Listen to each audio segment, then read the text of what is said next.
Hello and welcome to another Demon 212 3DS review. Today I'm going to be taking a look at Donkey Kong Country Returns 3D, which if you've never played it before, it's a platformer.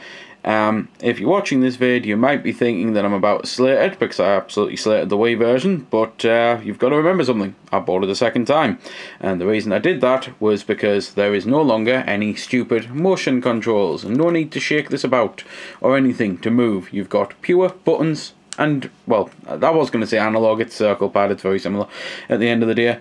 And I did see in the vid that all of the other problems I had, I could have probably overlooked, or at least saw them in a better light, if I'd been able to play the game in an enjoyable, comfortable way. And I can now do that, and I've, since getting it, pretty much played it non-stop until Animal Crossing came out, and then it's been a bit of a grind to go back to it because of how addictive Animal Crossing is. It's the only non-game that I actually like, because there's just something magic about it. Anyway, that's for a different day if I ever get around to doing an Animal Crossing review. At the start, you've got one player and two player. Two players, obviously, Wi-Fi. I don't think there's any internet play for it, but any lag would absolutely kill the game outright. You've then got options, which is basic, bare bone minimum. You can choose between D-pad and circle pad. No one knows why that when changing those two, that A, you have to change them, they should just both be active, and B, changing them also changes the button layout, and you have to go into the options menu to change it. I don't think you can do it mid-level or something. It's weird, but personally I think the circle pad controls are by far the best. You've then got an image gallery, music gallery, diorama gallery, and movie gallery, with a load of stuff that you can unlock in them by just playing the game and doing really well at it. Pretty much the only major new thing, I suppose, about this port is, other than fixing the controls, people are complaining the frame rate's dropped, and it's only really apparent on the minecart levels, and it's nothing game ruining. Loads of people said that it would be. They said, oh, well, how can you have any slight jagged problems or any slowdown on levels that require such precision? Honestly, I've not had a problem, and I don't have the world's best reaction times, what with me poor vision, so I really don't think the average normal gamer would have a problem. For those who don't know, the whole point is each level needs to be mastered, I suppose, but there's no real need to do it. It's still my only complaint about the game, and it's left over from the Wii version, because when you play a level, you can play it, and then you beat it, and that's fine. You can play it, you can collect all the jigsaw pieces, that unlocks stuff for the image gallery, that's fine. There was no real need to get them, unless you wanted to complete your galleries.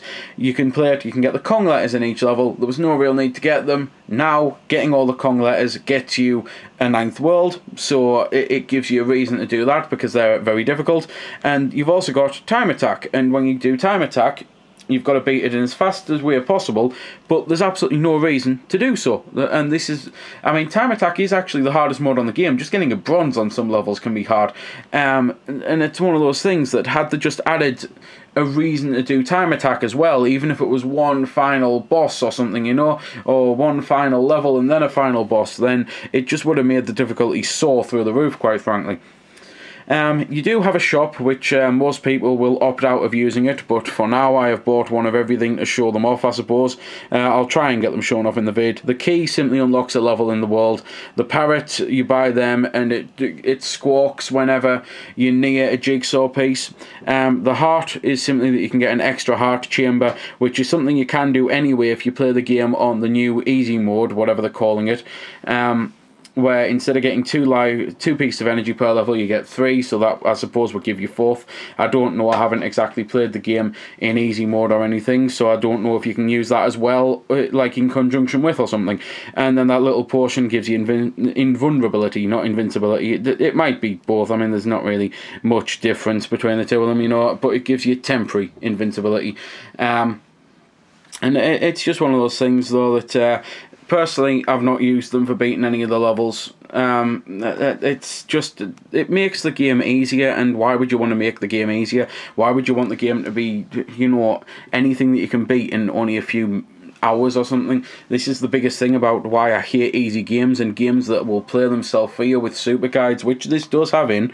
I don't know what it does. I know in Mario 3D Land it was a white raccoon leaf, and that, and I know in Mario Bros on the Wii it just beat the level for you, so I don't know what this one does because I've never used it. I've not even heard about what it does. It might make you invincible, it might fully beat the level for you or anything. I just honestly don't know. But it's there, and again, I've never used it. It's nothing that I would ever even think of using, because look, hard games, the reason I keep going on about it is not just because of length, not just because you want something that's going to last you longer, but it gives you memories. I mean, I can still remember some games that I've not played in 20 years because they were really hard and they were a slog and they were a grind, and beating them on co-op, it's a great memory to share with a friend, whereas with you know, easy games or anything, I mean, Mario Galaxy, beat it a few years back, I can barely remember anything about it. I honestly can't. It's just one of those things that you could put a gun to me head and I'd probably come up with maybe 4 or 5 different areas out of a total, I think it was like 30 different unique areas. It's just mental. I just don't get the whole appeal with easy games. I really didn't. Anyway, rant over. Now let's talk about the positive. The game is still brutal, and it's brutal because it's hard, not because it's got terrible controls anymore. It's now highly playable because of the excellent controls, and I know I'm not alone. There's a lot of people out there who wanted this. There's even people who wanted it so badly they hacked the game to allow it to have GameCube pad support on the Wii.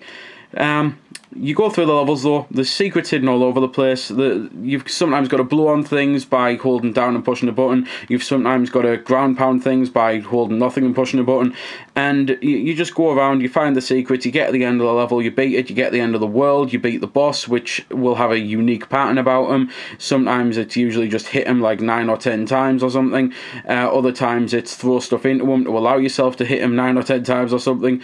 And there's a few levels that are like done in the silhouette style, which is pretty cool, but they are very few and far between. Quite frankly, there should have been more of them because it's a graphically immense way to view the game, I suppose. It just really is jaw-droppingly beautiful. There's then also Rambi the Rhino makes a return, but he's the only animal that does, which is a bit of a shame. And overall, because of what they've done with this, and because motion controls can't be enforced on the Wii U anymore, I'm really, really looking forward to the new Donkey Kong. I was over the moon when they announced it at E3. Graphically, it looks really good. I think it's probably better than the Wii version, but the frame rate takes a hit. But it might be because it's on a smaller screen, more condensed. Musically, it's still awesome, but I can't really listen to it, and my battery on my camera's about to run out, so I really can't think of anything else left to say.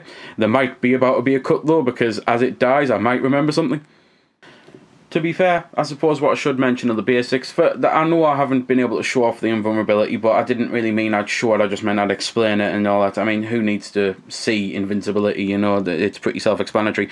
But the fundamentals are, when you're on your own, you get Diddy Kong. When you're on 2-player, you get him, and you can team up together for this little jetpacky thing, but when you're on your own, you can't split them up or anything, and when you co-op, you can be split up, but it makes it harder because you both have to rush through certain sections. So certain parts of the game are better to just let one player take control, even if it means passing the DS back and forth. And when I said about having the multiple heart chambers and that, it's basically per character as well. Each year gets 2, so each year would get 3 on the other mode, so I don't know if each year would get 4. By that point, I think it really would be too easy, having 8 hits per level. But yeah, I think that is now everything, because that's the basics mentioned. So there we go then. That's been the review. I hope you found it helpful. I don't score the games because that's based purely on opinion, so instead, I'll leave you to make your own mind up. So thanks for watching, and if you've got any questions about the game that I didn't answer in the vid, or that hasn't been answered in the comments, then feel free to ask and I'll help if I can. Also, if you did find it helpful, don't forget to check out my channel, because there's plenty more like this up there, and don't forget to subscribe, because there'll be plenty more to come as well. So until next time, this has been Demon212, signing off.